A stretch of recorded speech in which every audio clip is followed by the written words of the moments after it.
புரட்சித் தலைவி அம்மா வாழ்க, புரட்சித் தலைவர் எம்ஜிஆர் வாழ்கன்னு சொன்னவரு புரட்சி தளபதி வாழ்கன்னு சொல்றதுக்கு போய் நிக்கிறாரு. செங்கோட்டையன் அவர்கள் எந்த திட்டத்தோட டிவிக்குள்ள போயிருக்காரு? யாராவது சொல்லி போயிருப்பாருன்னு நினைக்கிறீங்களா? 100% இல்ல யாராவது அனுப்பிச்சு வச்சிருப்பாங்களா? நீ போ அங்க என்ன நடக்குதுன்னு பாத்துட்டு பாஜகவினுடைய ஆயுள் கால விசுவாசி தான் செங்கோட்டையன். அதாவது ஓபிஎஸ், டிடிவி, சசிகலா, செங்கோட்டையன் இவங்க எல்லாம் சேர்ந்து ஒரு அணி, அதோட அண்ணாமலையும் சேர்த்து ஒரு அணியை பண்ண போறாங்க. இதுல யாருக்கு பாதிப்புனா அதிமுக தான் பாதிப்பு. ஒரு single phone call, Edappadi Palaniswami நாளைக்கு எல்லாரையும் வர சொல்றேன், நாளைக்கு காலை எல்லாரும் கை குலுக்கி கட்டி பிடிச்சி முத்தம் எடுத்து போட்டோ கொடுங்க அப்படின்னு சொல்றாருன்னா முடிஞ்சு போச்சு. அவங்க நினைச்சா நடத்த முடியும். அவங்க தான் இந்த வேலையை செய்யறாங்க. அதிமுகவை சுக்கு நூறாக உடைத்தால்தான் இந்த பக்கம் அந்த ஜெயலலிதா நம்மையாருக்கு எந்த சாதி முத்திரையும் கிடையாது. ஜானகி அம்மாவுக்கு இது வரைக்கும் என்ன சமூகம்னே அவங்க தெரியாது. ஆனா இன்னைக்கு விழுந்திருக்குது என்னன்னா ஒரு சமூக ரீதியான பிளவு. எடப்பாடி பழனிசாமியே ஒரு சமூகத்தின் முகமா பாக்குறாங்க. மூவி வேர்ல்டு மீடியா தமிழ் நேயர்களுக்கு வணக்கம். இன்னைக்கு நம்ம யாரை சந்திச்சு பேச போறோம்னா ஜேர்னலிஸ்ட் சுபையர் அவங்க கிட்டதான் நிறைய விஷயங்கள் கேட்டு தெரிஞ்சுக்கலாம். வாங்க. வணக்கம் சார். வணக்கம். நீங்க வந்தாலே அனல் பறக்கும் அதிரடி பறக்கும் அப்படின்னு தான் சொல்லணும். 2 நாட்களாக செங்கோட்டையன் டிவிக்கு போறாரு, போய்கிட்டே இருக்காரு, போயிட்டாரு அப்படிங்கிற மாதிரி போய் நல்லபடியா சேர்ந்துட்டாரு. ஒரு அனுபவம் மிக்க 50 வருஷம் ஒரே கட்சியில இருந்த அனுபவம் மிக்க ஒரு அரசியல்ல நிறைய விஷயங்கள் தெரிஞ்ச ஒரு பெரியவர்னே சொல்லலாம். டிவிகேவை வழிநடத்தனே சொல்லலாம். டிவிகேக்குள்ள போய் நிறைய விஷயங்கள் அவருக்கு தெரிஞ்ச நிறைய விஷயங்கள் சொல்லி கொடுக்கலாம். நிறைய நல்லது நடக்கும் இதுக்கப்புறம் அப்படின்னு சொல்லிட்டு நம்புறாங்க. விஜய் அவர்களும் சந்தோஷப்பட்டு ஒரு வீடியோ வெளியிட்டிருக்காரு. நீங்க அதை பத்தி என்ன நினைக்கிறீங்க? புரட்சி தலைவி அம்மா வாழ்க, புரட்சி தலைவர் எம்ஜிஆர் வாழ்கன்னு சொன்னவரு புரட்சி தளபதி வாழ்கன்னு சொல்றதுக்கு போய் நிக்கிறாரு. 80 வயசாக போது, கிட்டத்தட்ட ஒரு 50 ஆண்டுகளுக்கு மேலாக அரசியல் இருக்கிறாரு. எம்ஜிஆரோடு திமுகவில் இருந்தார். எம்ஜிஆர் திமுகவில் இருக்கிறப்ப திமுகவில் இருந்தார். அப்புறம் எம்ஜிஆர் கட்சி ஆரம்பிச்ச பிறகு எம்ஜிஆர் கூடயே வந்துட்டார். அப்படி ஒரு நீண்ட அரசியல் பாரம்பரியம், அனுபவம் உள்ள நபர். பலமுறை சட்டமன்ற உறுப்பினர், அமைச்சர், பல்வேறு பதவிகள் இருந்தவர். அவரு தாவேகாவில் இன்னைக்கு சேர்ந்திருக்கிறார் அப்படிங்கிற போது உண்மையிலேயே ஒரு அதிர்ச்சியா தான் இருக்கு. அதிர்ச்சியா சார்? ஏன்னா இவ்வளவு ஒரு நீண்ட அனுபவம் உள்ள, பாரம்பரியம் உள்ள ஒரு அரசியல்வாதி இந்த ஒரு கட்சியில எப்படி இது என்ன கொள்கை ஈர்க்கப்பட்டு வந்தாரு? வடிவேல் காமெடி ஒண்ணு இருக்குல்ல, என்கிட்ட ஹெவியா அவனை ஈர்த்தது என்ன ராஜா அப்படின்ற மாதிரி விஜய்கிட்ட அவர் எப்படி ஹெவியா என்ன ஈர்த்ததுன்னு தெரியல. விஜய் அரசியல் மேல நமக்கு 1000 விமர்சனங்கள் இருந்தாலும் கூட இப்ப தமிழ்நாட்டில் இருக்கக்கூடிய அரசியல் கட்சி தலைவர் எடுத்துக்கங்க, எல்லாருமே இன்னைக்கு களத்துல இருக்கிறாங்க, போராடிட்டு இருக்காங்க, பிரச்சனைகள் ஃபேஸ் பண்றாங்க, வழக்குகள் வாங்குறாங்க. எதுவுமே செய்யாத ஒரு அரசியல் தலைவரை நம்பி இவ்வளவு அனுபவம் வாய்ந்த தலைவர் அவரை பின்னாடி போய் நிக்கிறார், அவர் தலைவரை ஏத்துக்கிட்டு போய் நிக்கிறாருங்கிறதா ஒரு பெரிய ஆச்சரியமான விஷயமா இருக்கு. இதுல என்ன சார் ஆச்சரியம் இருக்கு? எதுவுமே பண்ணலைன்னா இன்னும் வரல சார். வந்ததுக்கு அப்புறம் தானே சார் பண்ணுவாங்க. வாங்க. இப்ப 41 பேர் அன்னைக்கு இறந்து போனாங்க. அதுக்கு பிறகுதான் அந்த கட்சியுடைய தொண்டர் பணியே போடுறாங்க. அப்போ ஒவ்வொரு தவறுகளிலிருந்தும் ஒரு பாடம் கத்துக்கிட்டு தான் வர்றாங்க. புதிய கட்சி கட்டமைப்பு சரியில்லை, ஒரு விஷயமா தான் உருவாக்குறாங்க. கட்சி ஆரம்பிச்சு 1.5 வருஷம் தான் ஆகுது. கத்துக்கிறோம்னு ஆசைப்படுறீங்க, தவறே கிடையாது. என்ன சொல்ற, ஒரு 5 வருஷம் நீங்க மக்கள் பணி செய்யுங்க, மக்கள் பிரச்சனை பேசுங்க, போராட்டம் பண்ணுங்க, ஆர்ப்பாட்டம் பண்ணுங்க, களத்துக்கு வாங்க. இந்த எஸ்ஏஆர் எடுத்துங்க. எஸ்ஏஆர் கொண்டு வந்தாங்க. எஸ்ஏஆர் கொண்டு வந்ததுல நீங்க எவ்வளவு குழப்படி பண்ணீங்க? 10 நாள் கழிச்சு தான் எஸ்ஏஆர்னு ஒரு விஷயம் இருக்கிறதே விஜய்க்கு தெரியுது. மக்கள் கையில ஃபார்மை கொடுத்துட்டு போயிட்டா அல்லோலப்பட்டுக்கிட்டு இருக்கு. படித்தவர்கள் கூட அந்த ஃபார்மை எப்படி ஃபில் பண்றதுன்னு தெரியல. இப்ப அதுக்கு என்ன பண்றாங்க? அதுவும் திமுக அதுக்கு உள்ளடி வேலை பண்ணுது அப்படின்னா திமுகவுக்கு அதுக்கு சம்மந்தமே கிடையாது. பிஎல்ஓன்னு ஒருத்தர் இருக்கார், பிஎல்ஏன்னு ஒருத்தர் இருக்கார். பிஎல்ஓன்ற அரசு அலுவலர், பிஎல்ங்கிறது ஏஜென்ட், எல்லா கட்சியிலும் இருப்பாங்க. இப்போ அது கூட உங்களுக்கு 10 நாள் கழிச்சு தான் தெரியுது எஸ்ஏஆர்னு ஒரு விஷயம் வந்திருக்கு. சாமானிய மக்கள் வாக்களிக்கக்கூடிய உரிமையை பறிபோக போகுது அப்படின்னு 10 நாள் கழிச்சு தான் தெரியுது. 10 நாள் கழிச்சு தெரிஞ்ச பிறகு நீங்க என்ன பண்றீங்க? வீடியோ போட்டு எல்லாருமே களத்து போய் உதவி பண்ணுங்கன்றீங்க. நல்ல விஷயம் தான். யார் போனா? நீங்க களத்துல நிக்கிறது யாரு? இதெல்லாம் நீங்க மக்களோட மக்கள் நின்னீங்கன்னா ஆட்டோமேட்டிக்கா மக்கள் உங்களுக்கு ஓட்டு போட்டுருவாங்க, தேர்ந்தெடுத்துருவாங்க. நீங்க வீடியோ போட வேண்டாம், மாநாடு போட வேண்டாம், பாட்டு போட வேண்டாம், பிளேயிங் கிஸ் கொடுக்க வேண்டாம், சால்வை எடுத்து சுத்த வேண்டாம், எதுவுமே வேண்டாம். நீங்க மக்கள் கூட போய் நின்றீங்கன்னா, நீங்க அந்த மக்கள் கூட வேலை பார்த்தீங்கன்னா அந்த மக்களே உங்களுக்கு தேர்ந்தெடுத்துருவாங்க. இப்ப எதுவுமே எந்த செயல்பாடுமே இல்லாத ஒரு அரசியல் கட்சியை நம்பி இவ்வளவு அனுபவம் வாய்ந்த ஒருத்தர் போய் அங்க நிக்கிறாருங்கிறது பெரிய ஆச்சரியமா தானே இருக்கும். இப்ப மக்களே முடிவெடுத்தா மக்கள் கூட நின்னா மக்கள் தேர்ந்தெடுப்பாங்கன்னு சொன்னீங்க சார். இப்ப எடுத்துக்காட்டுக்கு அந்த 41 பேர் இறந்தது சொன்னீங்க. அந்த 41 குடும்பம் வந்தது இல்ல சார், 40 குடும்பம் வந்து விஜய் அவர்களை பார்த்தாங்க, பேசினாங்க. விஜய் அவர்கள் மேல டிவிகே தலைவர் விஜய் அவர்கள் மேல எங்களுக்கு எந்த கோபமும் இல்லை அப்படிங்கிற ஒரு விஷயத்தை தான் சொல்லியிருக்காங்க. யாரும் இது வரைக்கும் எதுவுமே சொல்லல. அப்ப மக்கள் ஏத்துக்கிட்டாங்கன்னு தானே? மக்கள் ஏத்துக்கிட்டாங்களா? உங்க வீட்டு இழப்ப மக்கள் ஏத்துக்கிட்டாங்களா? இது என்ன பேச்சோட அர்த்தம்? ஒரு நாகரிகமா சரி ஒரு சம்பவம் நடந்துச்சு, நல்லதோ கெட்டதோ நடந்துருச்சு, இது நமக்கு இதோட முடிஞ்சிருவோம் அப்படின்னு நினைச்சிருக்காங்க. இதுக்காக அவங்க வருத்தம் இல்லாம இருக்கா? இழப்பு இல்லாம இருக்குமா? அந்த குடும்பத்தில் இழப்பு இல்லாம இருக்குமா? அவர் கொடுக்குற 20 லட்ச ரூபானால அந்த இழப்பு போயிருமா? 20 லட்சம் எத்தனை நாளைக்கு ஒரு ஒர்க் அவுட் ஆகும்? எத்தனை நாளைக்கு செலவழிக்க முடியும்? அந்த குடும்பத்தில் ஒரு குழந்தை இருந்ததுன்னா, கணவர் இருந்தா, மனைவி இருந்தா, அந்த குடும்பத்துக்கு காலங்காலமா எவ்வளவு பெரிய சப்போர்ட்டா இருக்கும். அப்போ ஒரு சம்பவம் நடந்துருச்சு. அவங்க பெருந்தன்மையா அந்த மக்கள் வந்து சரி ஓகே ஏதோ ஒரு விஷயம் நடந்துருச்சு, நம்ம மேலேயும் தப்பு இருக்கு, அவர் மேலேயும் தப்பு இருக்கு, இதை விட்டுருவோம் அப்படின்னு விட்டுட்டாங்க. அதுக்காக இதை நியாயப்படுத்த முடியுமா? அது வந்து ஒரு சம்பவம் நடந்து போச்சு. அதுக்கு இன்னைக்கு சிபிஐ விசாரணையிலேயே இருக்கு. நீங்க வந்து ஏன் லேட்டா வந்தேன்னு சிபிஐ கேட்கறாங்க, ஏன் கூட்டத்துக்குள்ள போனீங்கன்னு கேட்கறாங்க, போலீஸ் தடுத்த அப்புறம் ஏன் வந்தேன்னு கேட்டாங்க. போலீஸ் 1 கிலோமீட்டருக்கு முன்னாடி தடுத்து இங்க பேசுங்க, அங்க கூட்டம் அதிகமா இருக்கு போகாதீங்கன்னு தான் சொன்னாங்க. இது சிபிஐலயே கேட்டிருக்காங்க விசாரணையில. நீங்க அதையும் மீறி அங்க உள்ள போவோம், அங்கதான் கேமரா இருக்கு, அங்கதான் லைட் இருக்கு, அங்கதான் ட்ரோன் இருக்கு, அங்கதான் ஜெனரேட்டர் இருக்கு, அங்க இருந்து எடுத்தா தான் எங்களுக்கு கரெக்டா மூஞ்சி தெரியும் அப்படின்னு கூட்டத்துக்குள்ள ஏன் போனீங்க? போலீஸ் தடுத்து ஏன் போனீங்க? நாங்க கேட்கல, சிபிஐ கேட்கறாங்க. சிபிஐ விசாரணையில இருக்கு இதெல்லாம். இவ்வளவு விஷயத்துக்கு பிறகும் நீங்க வந்து அதை வந்து ரொம்ப அதை வந்து பெருசுபடுத்த வேண்டாம், நம்மளும் போனோம் இல்லையா, நம்ம மேலேயும் தவறு இருக்கு, ஏன்னா மக்கள் 2 பக்கமும் பேசி விட்டுட்டாங்க.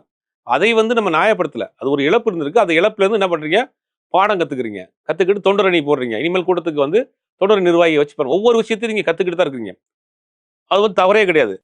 முழுவதுமாக ஒரு அரசியல் கட்சியாக நீங்க உருவெடுத்துட்டு ஆகிட்டு இருக்காங்க. உருவாகல. ஒன்று அப்படியே 6 மாசத்துக்குள்ள நீங்க வந்து ஆட்சி அதிகாரத்துக்கு வருவீங்க.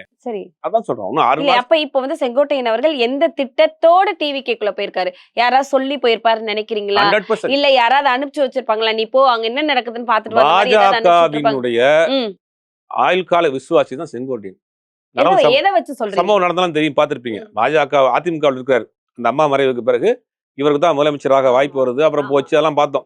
அது 2021 நிக்கிறாரு, சட்டமன்ற உறுப்பினராக இருக்காரு. எடப்பாடி பழனிசாமிக்கும் அவருக்கும் ஒரு முட்டல் மோதல் வருது. ஒரு கட்சிக்குள்ள இப்ப நீங்க ஆபீஸ்ல வேலை பாக்குறீங்க, இந்த ஆபீஸ்ல பிரச்சனைனா நீங்க யார்கிட்ட கம்ப்ளைண்ட் பண்ணுவீங்க? முதலாளி கிட்ட தான். இவர் யார்கிட்ட போய் கம்ப்ளைண்ட் பண்ணாரு? டெல்லியில போய் நிர்மலா சீதாராமன்ட்டையும் அமித்ஷாட்டையும் அதிமுக பிரச்சனை நீங்க எங்க அங்க போய் பேசுறீங்க? அப்ப அந்த கட்சி யார் வச்சிருக்கா? அவங்கள பார்க்க தானே சார் போனாரு. அப்ப ஏதோ ஒரு விஷயம் இல்ல அந்த ஒட்டுமொத்தமாக அந்த கட்சியை யார் வச்சிருக்கா? பிஜேபி தான் வச்சிருக்காரு. அப்ப பிஜேபி பேசுறாரு. அப்ப இவரை வைத்து தான் பிஜேபி என்ன பண்றாங்க? எடப்பாடி பழனிசாமியை வழி கொண்டு வராங்க. நீங்க ஏதாவது மக்கர் பண்ணீங்கன்னா உங்களை தூக்கிட்டு செங்கோட்டையனை வந்து நாங்க பொதுச் செயலர் ஆக்கிறோம், இவரை வச்சு மக்கர் ஒரு வழி கொண்டு வந்த பிறகு இவரை கழட்டி விட்டாங்க. மிரட்டிட்டாங்கன்னு சொல்றீங்களா? மிரட்டல் தான், ஏறக்குறைய மிரட்டல் தான். நீங்க வந்து இங்க என்ன பண்றாங்கன்னா, கூட்டடிக்கு வர மாட்டேங்கிறாரு எடப்பாடி பழனிசாமிக்கு. உண்மையே சொல்ல போனோம்னா கட்சி நிர்வாகிகள் பலரும் சொல்ற விஷயம் என்னன்னா, எடப்பாடி பழனிசாமிக்கு துளியும் கூட பாஜக கூட்டணியோடு சேருவதற்கு அவருக்கு விருப்பம் இல்லை. அவருக்கு வந்து தாவேக்காவோடு சேர்ந்து தனியாக ஒரு அணி அமைக்கிறது தான் பிளான். அதுக்கான பேச்சுவார்த்தைகள் நடந்தது. பாஜக சில அழுத்தங்களை கொடுத்து அவரை அழைத்து வந்ததுல இழுத்து வந்து கன்ஃபார்ம் பண்ணிட்டாங்க. அப்ப அந்த நேரத்தில் என்னன்னா, நீங்க ஏதாவது மக்கர் பண்ணீங்கன்னா அதிமுக பொதுச் செயலாளர் பதவி உங்களை தூக்கிட்டு செங்கோட்டையனை போட்டுருவோம் அப்படின்ற மாதிரி அவர் மேல ஒரு அழுத்தம் கொடுத்த பிறகு அவர் வழி இல்லாம ஒத்துக்கிட்டாரு. அப்ப அவங்களுக்கு தேவையான வேலை முடிஞ்ச பிறகு செங்கோட்டையனை கழட்டி விட்டாங்க. செங்கோட்டையனை கழட்டி விட்ட பிறகு செங்கோட்டை எங்க போறதுன்னு தெரியல. அதிமுக போக முடியாது, அதிமுக பாஜக கூட்டணி போக முடியாது. சரி திமுகவுக்கு போறாங்க. திமுக சேகர்பாபு இல்ல, நிறைய பேருக்கு பேசினாங்க. திமுகவுக்கு வாங்கன்னு கூப்பிட்டாங்க. சீனியர் இருக்கிறாங்க. ஏன்னா திமுகவுக்கு போயிருந்தாருன்னா இவருடைய அனுபவம் தெரியும். இவருடைய அனுபவம், அரசியல், இதே முதலமைச்சர் கூட பயணம் பண்ணியிருக்காரு. அப்படிங்கும்போது அந்த சீனியாரிட்டி அடிப்படையில் ஒரு மரியாதை வச்சிருப்பாங்க. இப்ப இந்த நண்பா நண்பிகளுக்கு செங்கோட்டையன் யாருன்னு தெரியும்? முதல்ல இளைஞர்கள் நிறைய இருக்காங்க. இருக்கிறாங்க யாருன்னு தெரியும். செங்கோட்டையன் போய் அவங்க வந்து என்ன கேட்க போறாங்க? கில்லி படத்தை நீ எதனால பார்த்த? போக்கிரியில அந்த பாட்டில் ஒரு காலம் தெரியுமா அப்படின்னு செங்கோட்டையன் கேட்ட, ஐயா ஜனநாயகன் படத்தை அப்டேட் கொடு அப்படின்னு கேட்டா, ஜனநாயக ரீதியாக நான் தேர்தலை சந்திக்கக்கூடியவன் ஐயா, என்னைய வந்து ஜனநாயகன் அப்டேட் கேட்கறீங்களா என்ன செய்வார்? அவர் பரிதாபத்திற்குரிய நிலைமையில தான் இன்னைக்கு செங்கோட்டையன் இருக்காரு. அதுதான் சொல்றோம், இவர் திமுக மாதிரியான ஒரு இயக்கங்கள்ல போயிருந்தா இவருடைய அனுபவம் ஏன் போல சார்? திமுக இல்ல அங்க திமுக அவரை வரவேற்றது. ஆனா அவருக்கு ஒரு சிக்கல் இருக்காங்க. என்னன்னா, முத்துசாமி, தோப்பு வெங்கடாசலம் போன்றவர்கள் அதே பகுதியில் அரசியல் பண்றாங்க. இவர்களுக்குள்ள ஒரு சரியான ஒரு டேர்ம்ஸ் கிடையாது. திருப்பி போய் அவங்களோட அரசியல் பண்ணும். 2 பேருமே அதிமுக திமுக இருக்காங்க. திருப்பி திமுக கூட போனா அந்த அரசியல் தான் லோக்கல் அரசியல். அவர் அந்த ஈரோடு அரசியலை வந்து அவர் விட்டு கொடுக்க மாட்டாரு. அப்ப அந்த அரசியலுக்கு ஒரு போட்டியா வந்துருவாங்கல்ல. அப்ப அது ஒரு தடங்களா இருக்கு. வேற எந்த தடங்களுமே கிடையாது. அந்த லோக்கல் அரசியல் ஒரு தடங்கள். அப்பதான் அவர் வழி இல்லாம அவர் வந்து பிஜேபியினுடைய ஆலோசனையோட, பிஜேபியினுடைய ஆசீர்வாதத்தோட, பிஜேபியினுடைய அனுமதியோட, பிஜேபியின் இன்னொரு பிரிவா இருக்கக்கூடிய தாவேக்காவில் இன்னைக்கு இறந்திருக்காரு. எப்படி சார் பிஜேபியோட இன்னொரு பிரிவு தாவேக்கான்னு சொல்றீங்க? பாஜக வந்து இப்ப தாவேக்கா இருக்கக்கூடிய ஆட்கள் எடுத்துங்க. சிடி நிர்மல்குமார் யாரு? பாஜகவில் RSS ட்ரைனிங்கிலே பயிற்சி எடுத்தவர். அவர் இருக்காரு. அருண்ராஜ் ஐயர் யாரு? அவர் மீது ஏகப்பட்ட சந்தேகங்கள் இருக்கு. அவர் வந்து மேல இடத்துல டெல்லி தொடர்பில் இருக்கிறாரு. இப்படி இன்னைக்கு சாமிநாதன் பாஜகவுடைய மாநில தலைவர் சிறப்பார் பாண்டிச்சேரியில. இவர்களெல்லாம் வச்சுட்டு நீங்க சமூக நீதி அரசியல் பண்ணிடுவீங்களா? மதசார்பற்ற அரசியல் பண்ணிடுவீங்களா? இல்ல சார், என்னோட ஒரு கேள்வி என்னன்னா வந்துட்டு வேற யாருமே உங்களை நம்பி வரலையே. நீங்க ஆட்சி அதிகாரத்தில் பங்குன்னு சொன்னதுக்கு பிறகு கூட தமிழ்நாட்டில் ஒரு கட்சி கூட உங்களை நம்பி வரலையே. ஒருவேளை யாராவது போகணும்னு நினைச்சவங்கள விடாம இருக்கலாம். யார் விடாம யாராவது உள்ளக்க இருந்துட்டு நீ போக கூடாது அந்த அப்படிங்கிற கட்சிக்கு மாதிரி தனிப்பட்ட இது இருக்கு இல்லையா? அந்தந்த கட்சிகளுக்கும் தனிப்பட்ட முறையில ஒரு முடிவெடுக்கக்கூடிய அதிகாரம் இருக்கு, சுதந்திரம் இருக்கு. யார் பிடிச்சி வச்சிருப்பா? அரசியல் கட்சியை பிடிச்சா வைக்க முடியும்? அப்போ உங்களை நம்பல. உங்கள் செயல்பாடு நான் வந்து அண்டர் எஸ்டிமேட் பண்ணல விஜய. நீங்க வந்து ஒன்றும் அனுபவம் இல்லை, பக்குவப்படலை, வளர்த்துக்குங்க. ஒரு 5 வருஷம் அரசியல் பண்ணுங்க, மக்கள் பணி செய்யுங்க, மக்களோட களத்துல வாங்க, பிரச்சனைகளை பேசுங்க, போராட்ட களத்துல இருங்க, வழக்குகள் வாங்குங்க, உங்க தொண்டர்களை அரசியல் படுத்துங்க, ஒரு அரசியல்வாதியா உருவாக்குங்க. அதுக்கு பிறகு வரதான சரியான வழிமுறையா இருக்கும். சரி, என்னோட கேள்வி என்னன்னா வந்து அரசியலுக்கு வரவங்க எல்லாருமே வந்து அனுபவசாலிகளா தான் வராங்க ஆமா. சார். அனுபவத்தோட தான் வராங்க. எம்ஜிஆர் சொல்றாங்கல்ல 69 79ன்னு. 69 79னா அண்ணா 69 ஆட்சிக்கு வர்றாரு. இவங்க திரும்ப திரும்ப இந்த பொய்யை சொல்லிட்டே இருக்காங்க. அண்ணா 69 ஆட்சிக்கு வந்தார். அதுல மாற்று கருத்து கிடையாது. சரி. ஆனா அண்ணா அதுக்கு முன்னாடி 20 வருஷம் இருக்காரு. பெரியாரோடு இருக்கிறாரு. இந்திய எதிர்ப்பு போராட்டத்தை கையில் எடுத்து தொடர்ந்து பிரச்சனையை பேசுறாரு. போராட்ட களத்தினருக்கு வழக்கு வாங்குறாரு. எழுத்து, பேச்சு, ஆற்றல், நாடகம் எல்லாத்துலயும் மக்கள் பிரச்சனையை தொடர்ந்து பேசிக்கிட்டே இருந்தார். மக்களோட இருந்தார். 69 அண்ணா. 77 எம்ஜிஆர். 77 எம்ஜிஆர்னா எம்ஜிஆர் அதுக்கு முன்னாடி திமுக இருக்காரு. திமுகவுல பொருளாளராக இருக்காரு, சட்டமன்ற உறுப்பினராக இருக்காரு. அதுக்கு 71ல கட்சி ஆரம்பிக்கிறாரு. 77ல தான் ஆட்சி பிடிக்கிறாரு. ஒரே நாள்ல உலகத்துல யாருமே ஆட்சி பிடிக்க முடியாது.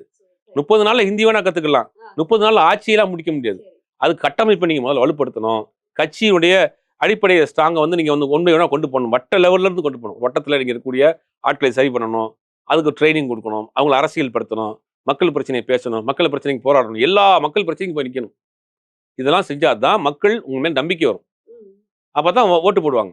நான் வந்து ஒரு வருஷம் தான் கட்சி ஆரம்பிப்பேன், மாசத்துக்கு ஒரு நாள் தான் வெளியில் வருவேன், ஒரு அறிக்கை கொடுப்பேன், ஒரு வீடியோ போடுவேன், எனக்கு ஓட்டு போடுங்க, நான் பனையூர்ல இருந்து நேரம் ஸ்ட்ரைட்டா வந்து முதலமைச்சராக உட்காந்துறேன்னா யாரு நம்புவா? தமிழ்நாட்டில் இன்னைக்கு தமிழ்நாட்டில் இருக்கக்கூடிய அத்தனை அரசியல் கட்சிகளும் களத்தில் இருக்கிறாங்க. சீமான் முதற்கொண்டு பாத்தீங்கன்னா போராட்ட களத்தில் நிற்கிறாரு, பேசுறாரு, குரல் கொடுக்குறாரு. எல்லா கட்சியும் சொல்றேன், அதிமுக, திமுக, எல்லா கட்சி, பாஜக, எல்லா கட்சியும் சொல்றேன். இது என்ன அரசியல்? அதான் சொல்றேன், செங்கோட்டையன் மாதிரியான ஒரு நபர் இவர்தான் தலைவர் அப்படின்னு எப்படி நம்பினாரு சார்? அவருக்கு தான், செங்கோட்டையன் ஐயா அவர்களுக்கு தான் நிறைய 50 வருஷத்துக்கு மேல அரசியல் அனுபவம் இருக்கு. அவருக்கு தெரியாத சார் எங்க போகலையே? ஒரு நல்ல இடமா இருக்கு கண்டு தானே அவர் போயிருப்பாரு. நல்ல இடமா இருக்க கண்டுதான் போகலையே அவரு. என்னன்னா அவரு பொறுத்த வரைக்கும் நல்ல நிர்வாகிய ஒழிய மக்கள் செல்வாக்கு மிக்க ஒரு தலைவர் அல்ல. அதிமுகவில் அவர் இருந்தார்னா கூட அதிமுக வந்து வெளியேறினாரு. அதிமுகவிலிருந்து வெளியேறினதுக்கு பிறகு அவருக்கு ஆதரவு எத்தனை பேர் வெளியே வந்தாங்க? இப்ப அன்னைக்கு வைகோ திமுகவில் இருந்து பிரிஞ்சு போனாரு. வைகோ திமுகவில் இருந்து பிரிஞ்சு போனப்போ ஒரு பெரும் கூட்டம் பிரிஞ்சு போனாங்க. மாவட்ட செயலாளர் பல பேர் போனாங்க. மூப்பனார் வந்து காங்கிரஸ்ல இருந்து தமிழ் மாநில காங்கிரஸ் ஆரம்பிச்சு ஒட்டுமொத்த கட்சி அந்த பக்கம் போச்சு. இப்ப மல்லை சத்யா மதிமுக கலந்து போனா கூட அவருக்கு ஒரு குறிப்பிட்ட ஆட்கள் போயிருக்காங்க. இப்ப நீங்க இவர் கட்சியில் நீக்கப்பட்டதுக்கு பிறகு இவரை நீக்குவதற்கு எதிர்த்து எத்தனை மாவட்ட செயலாளர் ராஜினாமா பண்ணிருக்காங்க? எத்தனை எம்எல்ஏ அவர் பின்னாடி போயிருக்காங்க? ஒருத்தர் கூட இல்லையே. முன்னாள் எம்எல்ஏகள், முன்னாள் எம்பிகள், அவர் கூட இருக்கிறவங்க சில பேர் தான் போறாங்க. பெருசான ஒரு வரவேற்பு இல்லையே, அவருக்கு ஆதரவு இல்லை. கேட்கலாம் தான் நினைச்சேன். அவரை தொடர்ந்து யார் அந்த கட்சியில நிறைய பேர் சொல்லிட்டு இருக்காங்க, ஓபிஎஸ் ஐயா போயிருவாரு, தினகரன் அவர்கள் வந்துருவாங்க, சசிகலா வந்து ஜாயின் பண்ணிடுவாங்க, சோ இவங்க ஒரு பெரிய டீம் ஆயிருவாங்க அப்படிங்கிற மாதிரியான விஷயங்கள் எல்லாருமே உட்கார்ந்து அரசியல் ஆலோசகர்கள் எல்லாம் பேச ஆரம்பிச்சாங்க. அதுதான் திட்டம். கூடுதலா இன்னொரு தகவலும் சொல்றேன். அண்ணாமலை ஒரு கட்சி ஆரம்பிச்சு அந்த கட்சியும் விஜயோட கூட்டணி வைப்பதற்கான வாய்ப்பு இருக்கு. அண்ணாமலை மிகப்பெரிய மனவர். இதெல்லாம் பிளான், அது பிளான் சி, அது பிளான் சி, பாஜகவுடைய பிளான் சி. அதாவது ஓபிஎஸ், டிடிவி, சசிகலா, செங்கோட்டையன் இவங்க எல்லாம் சேர்ந்து ஒரு அணி, அதோட அண்ணாமலையும் சேர்த்து ஒரு அணியை பண்ண போறாங்க. இதுல யாருக்கு பாதிப்புனா அதிமுக தான் பாதிப்பு. அதிமுக ஓட்டை தான் பிரிக்க போறாங்க. அதிமுக ஓட்டை பிரிச்சா ஏப்பா நீங்க கூட்டணியில் இருக்கிற கட்சிக்கு அதிமுக ஓட்டை பிரிச்சா எப்படி ஆட்சிக்கு வர போறாங்க? அதிமுக பாஜக கூட்டணி தானே இருக்கு, என்னப்பா கணக்கு இது நீ சொல்ற அப்படின்னு கேட்டு அதுக்கு ஒரு பிளான் இருக்கு. என்ன பிளான்னா தமிழ்நாட்டில் மெஜாரிட்டி வந்துடக்கூடாது. அதிமுக 110 120 சீட்டு வாங்கி தனிப்பெரும்பான்மையோடு வந்துச்சுன்னா எடப்பாடி பழனிசாமி நம்மளை கழட்டி விட்டுருவான்னு தெரியும். அதுக்கு பாஜக என்ன பண்றோம்னா அதிமுக பலமாயிடக்கூடாது. அதிமுக பல பிரிவுகளில் இருந்து அதிமுக ஃபுல் மெஜாரிட்டி வராமல் வந்தால் தான் நம்ம கண்ட்ரோல் அதிமுக இருக்கும். நம்ம அந்த இடத்துல கால் பதிக்க முடியும். உதாரணத்துக்கு சொல்லணும், கூட்டணி ஆட்சியின் முடிவு வந்தால் பாஜக தான் முதலமைச்சர் வேட்பாளர். கூட்டணி ஆட்சின்னு அவங்க பிளான் பண்ணுறாங்க. எஸ்ஐஆரை வச்சு, இந்த வட இந்திய வாக்காளரை வச்சு, பெர்சன்டேஜை மாற்றி போட்டு, இவிஎம் மிஷினை வச்சு ஏதோ வேலையை பண்ணி தமிழ்நாட்டில் எவனுக்கும் மெஜாரிட்டி கிடைக்கக்கூடாது. நான் தாண்டா முதலமைச்சர் அப்படின்னு உட்கார்ற மாதிரி அவங்க பிளான் பண்றாங்க. அதுக்கு யாரும் இண்டிவிஜுவலா வந்துடக்கூடாது. இப்ப அதுக்கு உண்டான பிளான தான் பண்றாங்க. இப்ப ஓபிஎஸ்க்கு யார் தலைவர்? அந்த மாதிரி இருக்க வரைக்கும் அந்த மாதிரி தலைவர். இப்ப யார் தலைவர்? இப்ப வந்து பிஜேபி. ஆமா, பிஜேபி. டிடிவிக்கு யார் தலைவர் சொன்னா யார் சொன்னா கேட்பாங்க? பாஜக சொன்னா கேட்டுக்கிறோம். செங்கோட்டையன் யார் ஆலோசனை பண்ணி நடக்கிறாரு? பாஜகவோட கான்டாக்ட்ல இருக்காரு. இவங்க எல்லாத்தையும் கேட்காம போயிருப்பாரு. கேட்டிருப்பாங்க. கண்டிப்பா ஆலோசனை சொல்லி தான் போயிருப்பாங்க. இவங்க நினைச்சா ஒண்ணு சேர்த்திருக்க முடியாது அதிமுகவை. பண்ணிருக்கலாம் சார் தாராளமா. ஒரு single phone call. Edappadi Palaniswami நாளைக்கு எல்லாரும் வர சொல்றேன், நாளைக்கு காலை எல்லாரும் கை குலுக்கி கட்டி பிடிச்சு முத்தம் எடுத்து போட்டோ கொடுங்க அப்படின்னு சொன்னாருன்னா முடிஞ்சு போச்சு. அவங்க நினைச்சா நடத்த முடியும். அவங்கதான் இந்த வேலையை செய்யறாங்க. அதிமுகவை சுக்குநூறாக உடைத்தால்தான் அந்த இடத்துல உட்கார முடியும். என்னோட ஒரு கேள்வி சார், அதிமுகவை சுக்குநூறா உடைக்க முடியுமா? ஏன்னா காலமா இப்ப வரைக்குமே கிராமங்கள்ல எல்லாம் வந்துட்டு பார்த்தா ரெட்டலைக்கு தான் ஓட்டு போடுவேன், கம்பொண்டி தள்ளாடி தண்டட்டி போட்டு போற பாட்டி வரைக்கும் இப்ப இருக்காங்க. அந்த சின்னத்துக்காக ஓட்டு போடுற மக்களும் இன்னும் இருக்காங்க. ஜெயலலிதா அம்மாக்காகவும் எம்ஜிஆர் அவர்களுக்காக இன்னுமே மக்கள் இருந்துட்டே இருக்காங்க. அது கொஞ்சம் கொஞ்சமா குறைஞ்சிட்டு வருது. ஏன்னா கட்சி எப்பயுமே வந்து பதவியில இருக்கணும், பிரச்சனை இல்லாம இருக்கும், பீஸ்ஃபுல்லா இருந்தா ஒரு கட்சி அடுத்த கட்ட வளர்ச்சியை நோக்கி போகும். உள்ளுக்குள்ள இத்தனை பிரச்சனைகள், பிளவுகள். ரெண்டாவது நல்ல கேள்வி கேட்டீங்க, முக்கியமான விஷயம். அதிமுக 1989 தனியா பிளவுபடுது. எம்ஜிஆர் மறைவுக்கு பிறகு ஒரு பக்கம் ரெட்டலை முடக்கப்பட்டு அதிமுக ஜே, அதிமுக ஜா. ஜா வந்து ஜானி ரெட்டைப்புறா, ஜே வந்து சேவல். இவங்க 2 பேரும் நிக்கிறாங்க, தனித்தனியா நிக்கிறாங்க. 2 வருஷம் தான். 91 மீண்டும் ஆட்சி வந்து ஒன்னா சேர்த்துட்டாங்க. 89 தேர்தலில் தோல்வி தழுவுறாங்க, திமுக ஆட்சிக்கு வருது. திருப்பி 91 தேர்தல் வருது, திமுக ஆட்சி கலைக்கப்பட்டு தேர்தல் வருது 2 வருஷத்துல. அப்ப ஜானகி அம்மா சொல்றாங்க, எனக்கு அரசியலே வேண்டாம், நீங்களே நடத்திக்கங்க அப்படின்னு முடக்கப்பட்ட ரெட்டலை மீட்கப்படுகிறது. பிரிந்து போன தலைவர்களை ஒன்று சேர்க்கிறாங்க. அதிமுக மீண்டும் ஆட்சிக்கு வருது. அதுக்கு ராஜீவ்காந்தியினுடைய மரணம் ஒரு காரணம், அது ஒரு விஷயம் இருக்கட்டும். ஆனா அன்னைக்கு விழுந்த பிளவுங்கிறது 2 தலைவர்களுக்கு மத்தியில பிளவு. இந்த பக்கம் அந்த ஜெயலலிதா அம்மையாருக்கு எந்த சாதி முத்திரையும் கிடையாது. ஜானகி அம்மாவுக்கு இது வரைக்கும் என்ன சமூகம்னே அவங்க தெரியாது. ஆனா இன்னைக்கு விழுந்திருக்குது என்னன்னா ஒரு சமூக ரீதியான பிளவு. எடப்பாடி பழனிசாமியே ஒரு சமூகத்தின் முகமா பாக்குறாங்க. ஓபனா சொன்னா சின்ன கவுண்டர் பெரிய கவுண்டர் அப்படிங்கிற மாதிரி ஒரு இப்ப இவங்களுக்கு என்ன பிரச்சனை? இந்த பக்கம் பார்த்தா முக்குளத்தோர் சமுதாயத்தோட ஓட்டுகள் அந்த மாதிரியான அந்த மாதிரி அவங்க இந்த பிளவு இருக்குல்லையா, அது ஆபத்தான பிளவு. இப்ப இவங்களுக்கு யாருக்குமே ஒரு சமுதாய முத்திரை இல்லாத தலைவர்களாக இல்ல, காமன் லீடரா யாருமே இல்ல. அதான் சிக்கல் அதிமுகவுல ஒன்றிணைக்கிறதுக்கு பிளவுபடுறதுக்கு காரணம். இப்ப 1000 விமர்சனம் அந்த மாதிரி ஜெயலலிதா மேல எந்த முத்திரையும் கிடையாது, எம்ஜிஆருக்கு கிடையாது, கலைஞருக்கு கிடையாது, இப்ப இருக்க ஸ்டாலினுக்கு கிடையாது. இவருக்கு எல்லாருக்கும் முத்திரை இருக்கு. சமூக இவர ஓபிஎஸ் ஒரு சமூகத்தின் முத்திரையா பாக்குறாங்க. எடப்பாடி பழனிசாமி இவங்களுக்குள்ள பிரச்சனை எதுலாம் வருது? எடப்பாடி பழனிசாமிக்கும் செங்கோட்டையனுக்கு என்ன பிரச்சனை? 2 பேரும் அதிமுக காரர் தான், 2 பேருக்கும் ஜெயலலிதா தான் தலைவர், 2 பேருக்கும் அண்ணா தான் தலைவர், 2 பேருக்கும் ரெட்டலை தான், 2 பேருக்குமே அதிமுக தான். ஏன் பிரச்சனைனா கொங்கு பகுதியில் யார் தலைவரா இருக்கிறது, அந்த சமூகத்தின் முகமா யார் இருக்கிறது? இப்ப அவங்களும் பிரச்சனை வருது. இப்ப அதான் பிரச்சனை. அண்ணாமலைக்கு இபிஎஸ்க்கு என்ன பிரச்சனை? நீ ஒரு கட்சி, இவர் ஒரு கட்சி, அந்த சமூகத்தில் யார் முகமா இருக்குன்னு பாக்குறது. டிடிவி தினகரனுக்கு நான் என்ன பிரச்சனை? நான் வந்து அந்த சமூகத்தின் முகமா இருக்கு, நீ என்ன பூசா வந்திருக்கிற? இதுதான் பிரச்சனை. இந்த பிளவுங்கிற ஆபத்தான பிளவு. இது வந்து கண்ணாடி போல விரிசல் விரிஞ்சிட்டே போகுமே ஒழிய ஒட்டுறதுக்கான வாய்ப்பே இல்லை. இதை பயன்படுத்தி தான் பாஜக வந்து ஒரு உள்ள கொண்டு வந்து முடிவு பண்றாங்க. பாஜகன்னா 2 திராவிட கட்சியில் தமிழ்நாட்டில் ஸ்ட்ராங்கா இருக்கு. இப்ப லாஸ்டா நடந்த 2024 நாடாளுமன்ற தேர்தலில் கூட அதிமுக 22% ஓட் வாங்கி. அப்ப இவங்க என்ன நினைக்கிறாங்கன்னா ரொம்ப ஸ்ட்ராங்கா இருக்கு 2 திராவிட கட்சியும் தமிழ்நாட்டில், நம்ம உள்ள போக முடியல. அப்போ ஒரு கட்சியை காலி பண்ணா தான் அந்த இடத்துல உட்கார முடியும். நம்ம சேர்ல உட்காரணும், அந்த சேர்ல இருக்க ஆளை காலி பண்ணணும். அப்ப அந்த சேர்ல இருக்க ஒவ்வொரு காலையா உடச்சி விடு அப்படின்றதுதான் பிரச்சனை. அவங்க ப்ராப்ளம் என்ன, ஜெயிக்கிறது ஜெயிக்காது 2வது விஷயம். முதல்ல நம்ம உள்ள போய் உட்காரணும். அந்த வேலையை செய்யறாங்க. அது அதிமுக நிர்வாகிகளே பலரும் மனம் குமுறி பேசுறாங்க. இன்னைக்கு பாஜக வந்து எங்க கட்சியை சின்ன படமா படுத்திட்டு இருக்கு, நாசம் பண்ணிட்டு இருக்குன்னு பல ஆப்தருக்கான நிறைய பேர் நம்மள்ட்ட புலம்புறாங்க. யார் சார் இந்த ஒரு கேள்வி கேட்கிறேன் சார். இப்ப இவ்வளவு பிளவுகள் நடக்குது, ஒரு கட்சியில இருந்து ஒரு கட்சி தலைவர்கள் மாறி மாறி போறாங்க, வரலாற்றில் காணாத நிறைய விஷயங்கள் நடந்துட்டு இருக்கு. இப்போ ஒருத்தவங்க வந்து டிஎம்கேல இருந்து போனா ஏடிஎம்கேக்கு தான் போவாங்க, ஏடிஎம்கேல இருந்து வந்தா டிஎம்கேக்கு தான் போவாங்க, மற்ற குட்டி குட்டி கட்சிகளுக்கு எல்லாம் போக மாட்டாங்க. இப்ப பார்த்தா புதுசா நிறைய விஷயங்கள் நடக்குது. 50 வருஷம் இருந்தவரே புதுசா வந்த கட்சிக்கு போறாங்க. அதுல வந்து இப்போ நடுவுல வந்து ஸ்டாலின் அவர்கள் நேத்து இன்னைக்கு கட்சி ஆரம்பிச்சவங்க எல்லாம் வந்துட்டு பேசுறாங்க அப்படிங்கிற நிறைய பேச்சுகள்லாம் வந்தது. சோ இதுல தெளிவா இருக்க வேண்டியது மக்களா இல்ல அந்த அரசியல் கட்சி தலைவர்களா? யார் சார் தெளிவா இருக்கணும்? அரசியல் கட்சிகள் எப்பவுமே தெளிவா இருக்க மாட்டாங்க. அவங்க ஏதாவது குழப்பம் பண்ணி தான் அதுல வீண் பிடிக்க பார்ப்பாங்க. மக்கள் ரொம்ப தெளிவா இருப்பாங்க. தமிழ்நாட்டு மக்கள் அரசியலிலே மிக முதிர்ச்சி அடைந்த மக்கள். அவங்க தமிழ்நாட்டில் கடத்தின 50 வருஷமா எடுத்துட்டீங்கன்னா யாருக்கும் மெஜாரிட்டி இல்லாத கவர்மெண்ட் கொடுத்ததே கிடையாது. யாருக்கும் கூட்டணி இல்லாத கவர்மெண்ட் கொடுத்ததே கிடையாது. இவன் வேணும் வேண்டாம். தமிழ்நாட்டுல 2 அரசியல் தான். ஒண்ணு இவர் சொல்றாரு இல்லையா, டிஎம்கே டிவிகே, அதெல்லாம் கிடையாது. ஆ, மத சார்பற்ற ஒரு அரசியல், மத சார்பில்லாத ஒரு அரசியல். பாஜக எந்த ரூபத்தில் தமிழ்நாட்டுக்குள் வந்தால் என்ன நடக்குங்கிறது தமிழ்நாட்டு மக்கள் ரொம்ப தெளிவா இருக்காங்க. இங்க எல்லா சமூக மக்களும் ஒண்ணா வாழ்ந்துட்டு இருக்காங்க. பாஜக வந்தா முதல்ல வேட்டு அதுக்கு தான் வைப்பான். நம்ம மாநில உரிமைகள் போயிடும், நம்ம மொழி போயிடும், நம்ம வரலாறு போயிடும், எல்லாரையும் சிதைச்சிருவான். அப்போ பல்வேறு முகம் மூடி போட்டு வர்றான். இப்போ எதிர்க்கிறது யாரு? ஒரு வலுவான கூட்டணி இந்த பக்கம் இருக்கு. திமுக தலைமையிலான கூட்டணி, காங்கிரஸ் இருக்கு, கம்யூனிஸ்ட் இருக்கு, விசிக இருக்கு. அகில இந்திய அளவில் இந்தியா கூட்டணி தமிழ்நாட்டில் தான் ஸ்ட்ராங்கா இருக்கு. ஸ்ட்ராங்கா இருக்கு. அப்ப யாருக்கு வாக்களின்னு தமிழ்நாட்டு மக்கள் ரொம்ப தெளிவா இருப்பாங்க. சரி, இத்தனை குழப்பத்தை யார் பண்றாதுங்கிற மாதிரி கூட தெரியும். தெரியும். தமிழ்நாட்டுல நீங்க ஒரு கடைக்கோடி கிராமத்துல போய் ஒரு வயதான தாத்தாட்ட நீங்க கேட்டா கூட அவர் உலக அரசியல் பேசுவார். கண்டிப்பா. இங்க ட்ரம்ப் நாளைக்கு என்ன செய்ய போறாருங்கிறது மாதிரி கொண்டு பேசுவார். அந்த அளவுக்கு அரசியல் புரிதல் உள்ள மாநிலம். இந்த சித்து விளையாட்டுகள்லாம் பார்ப்பாங்க. ஆனா இதையும் மீறி இந்த எஸ்ஏஆர் கொண்டு வர்றது, வட இந்திய வாக்காளரை ஆமா. சேர்க்கிறது, இந்த ஓட்டு மிஷின்ல பண்றது, பெர்சன்டேஜ் அதிகமா போடுறது, இந்த மாதிரி ஏதாவது ஒரு தகுடுதத்தம் வேலை பண்ணி தமிழ்நாட்டுக்குள் கால் வைக்கணும்னு நினைக்கிறாங்க. அது காலம் தான் அதுக்கு பதில் சொல்லும். கண்டிப்பா சார். நிறைய விஷயங்கள் ரொம்ப தெளிவா செங்கோட்டையன் ஐயா வந்துட்டாருங்கவுமே நிறைய வீடியோஸ் பார்த்துட்டு இருக்கோம். இப்ப மக்களுக்கு என்ன நடக்குது அப்படிங்கிறது புரியாம இருந்தது. நம்ம வீடியோ பார்த்ததுக்கு அப்புறம் ரொம்ப தெளிவா புரியும்னு நினைக்கிறேன். தொடர்ந்து நிறைய விஷயங்கள் எடுத்து சொல்லிட்டே இருப்போம். தொடர்ந்து பேசுவோம். நன்றி.